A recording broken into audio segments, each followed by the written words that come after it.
Olá, um ótimo domingo para todos vocês, um ótimo início de semana. Que Deus os abençoe e guarde, que Deus possa proteger você, que Deus possa abençoar você e toda a sua família nessa semana que se inicia hoje. Vamos hoje começar o estudo da palavra do Senhor?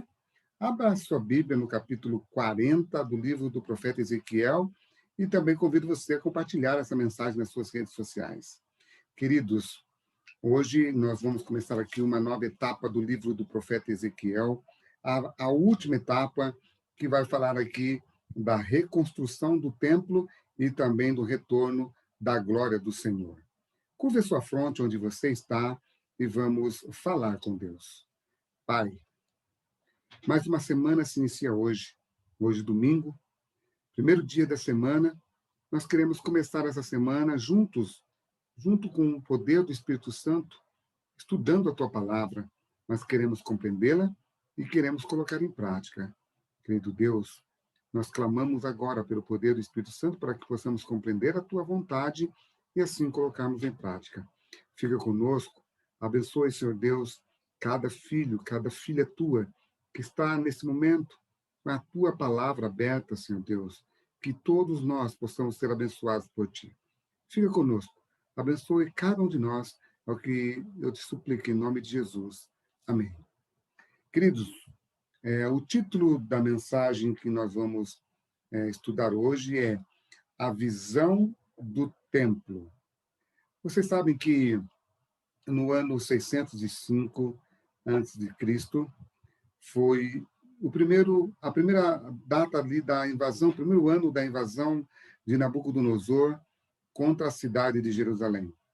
Depois ele volta de novo no ano 597 e no ano 586 ali ele destrói a cidade de Jerusalém, destruindo o templo, destruindo tudo. E quando nós olhamos para o capítulo 1 do livro de Daniel, ele tinha levado tudo para lá, até os utensílios do templo, ele levou tudo. E aqui, queridos, nós vemos Deus agora falando para Ezequiel como seria novamente reconstruído o templo. E quando você olhar aqui para o capítulo 40, capítulo 41, o capítulo 42, você vai perceber como que o profeta tinha que ver a visão e também se atentar aos mínimos detalhes de tudo que Deus estava explicando para ele. O capítulo 40, ele não termina no capítulo 41. Interessante isso. E ele também não termina no capítulo 42. Ele só vai terminar aqui no início do capítulo 43. Então, nós vamos falar aqui sobre a visão do templo, parte 1, depois visão do templo, parte 2, e também parte 3, quando dará-se início ao capítulo 43. Observe que o capítulo 40, o capítulo 41 e o capítulo 42 é um só.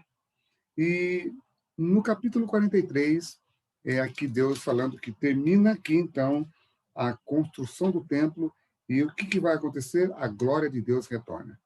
Queridos, o capítulo 40, até aqui a parte do capítulo 41, tem 49 versos. Eu não vou ler todos eles aqui para você, mas eu quero que você depois leia com carinho, verso por verso. O nosso tempo aqui ele é curto.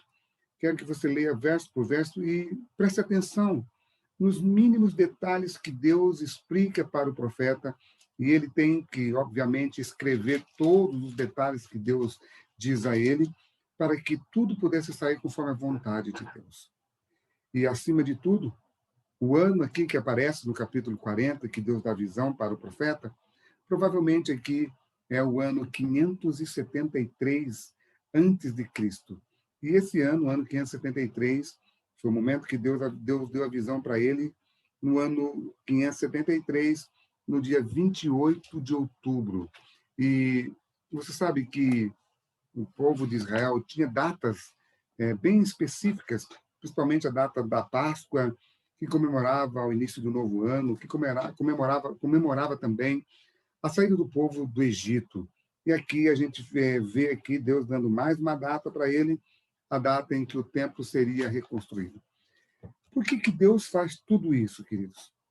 O povo tinha sido levado cativo, o povo é um povo exilado, um povo que agora não tem mais um templo, um povo que agora não tinha mais nada. Imagine como ficou esse povo. Quando você vai ali para o Salmo 137, você observa claramente o povo chorando às margens do rio Quebar.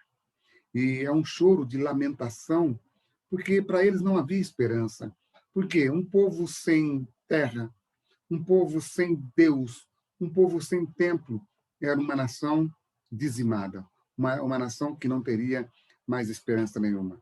Só que Deus fala para eles aqui: eu vou restaurar o templo, eu vou fazer com que tudo volte a ser como era antes.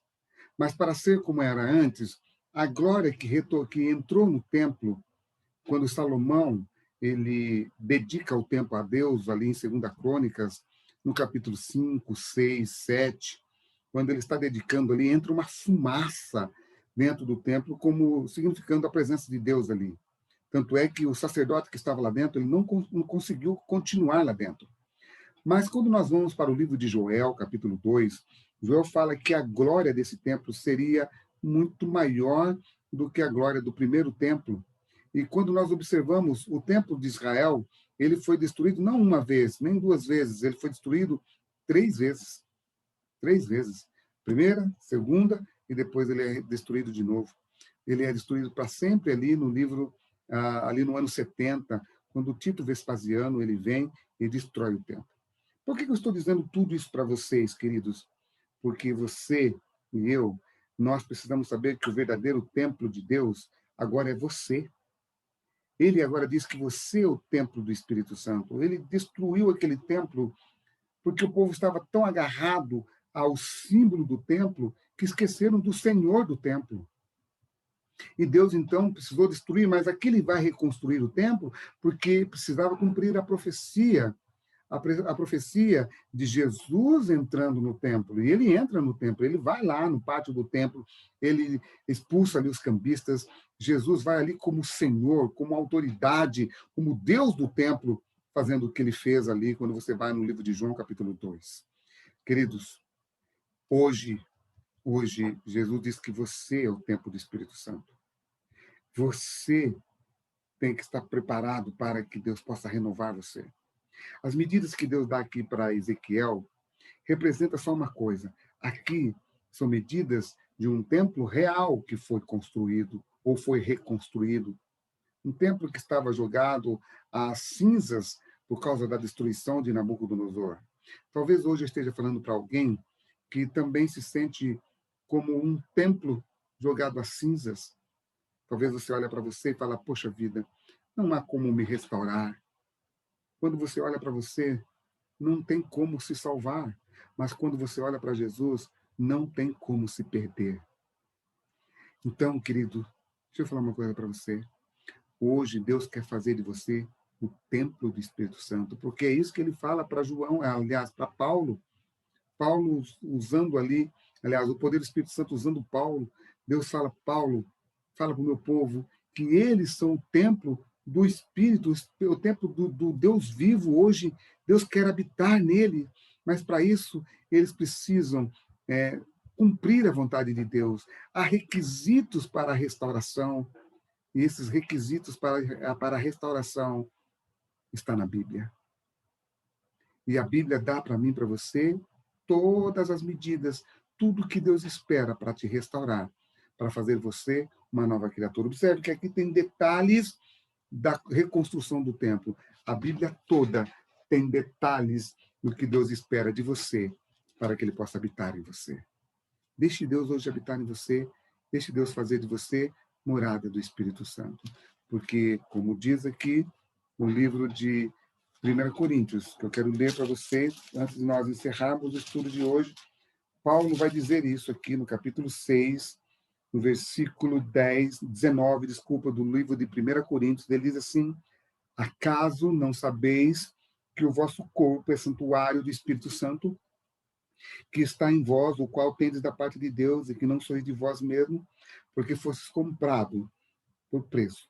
Agora, pois, glorificais a Deus no vosso corpo, que é templo do Espírito Santo.